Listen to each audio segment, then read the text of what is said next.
an open letter to Shericka Jackson and the MVP Track Club. Please don't do this.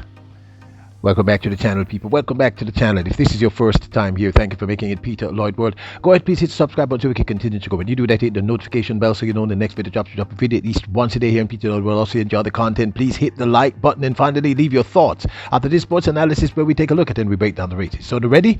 Yep. Good to go. Now, recently we read an article that sort of left us with a funny taste in our mouth. Now we kind of understand the preference and why, but you know what? Let us start from the beginning. All I can say is myself and the team here are saying to Shericka Jackson and Stephen Francis and the MVP team and Shericka Jackson's team, please, may I beg you, don't do this. Because of the clear desire for Shericka Jackson and her team to break FloJo's 100-meter world record, word is that Shericka Jackson may focus on only one event for the 2024 season, and I would assume that that event is going to be the 200 meters. Remember, she has come really close. In fact, within 0.07 of breaking FloJo's insane 35-year-old world record of 21.34. And truth be told, I can completely understand why this is important. If Shericka Jackson is able to break FloJo's 35-year-old world record, she would cement her place in history, becoming unimaginably legendary. Now, having run something as fast as 21.41 over the 200 meters is astounding in every sense of the term. But to give up one for the other, I think may be counterintuitive and or counterproductive. In fact, it may end up hurting more than helping. A recent article in the Jamaica Observer states that MVP Track Club head coach Stephen Francis has admitted disappointment that his athlete Shericka Jackson did not break the women's 200-meter world record at the Eugene leg. This, he says, is making him reconsider how she approaches next season, meaning the 2024 track and field. Now, we must remember that Shericka Jackson just became the double Diamond League champion, running at the very end of her season, and a fairly long season. In fact, it was a very long season. She ran 10.70 to take that coveted first spot in the women's 100 meters. This, in case you are living under a rock, happened at the Prefontaine Classic days ago. That was, of course, the final of the Diamond League, and she walked away with the Diamond League trophy in the women's 100 meters. Now, taking the double in the Diamond League final, she won the 200 meters in 21.57. Again, a disappointment because, of course, there was no wind, so she couldn't break the world record. Jackson's already got a 2-meter lead, and Jackson continues to go away. Shericka Jackson, who was always going to be about her winning. What time are we going to get? Shericka Jackson, 21.56. Now, Coach Francis did say that he did not think that her running both the 100 and the 200 meters in the Diamond League final affected her run in the 200 meters. He said, I didn't believe that running the 100 meters would have affected her as much as it did, but that is a part of life, so we have to try again whenever. So in other words, he's saying that he believed that based on what he observed, her running the 100 meters affected her capacity to break the 200-meter world record.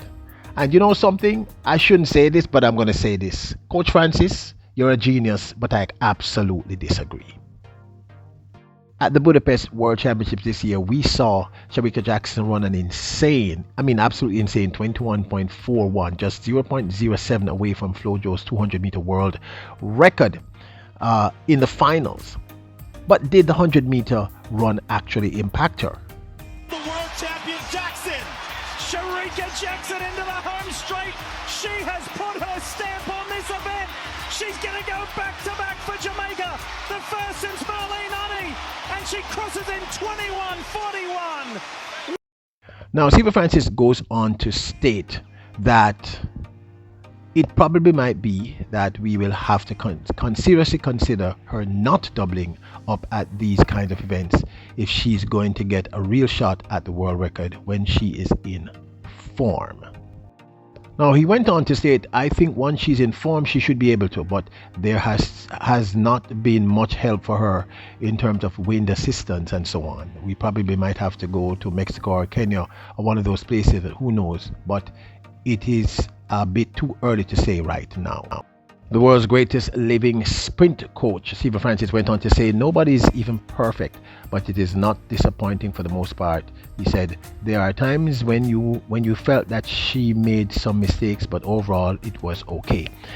The Jamaican National Championships, she ran this insane 10.65, still the world lead for the 2023 season in the women's 100 meters. Sterling lineup.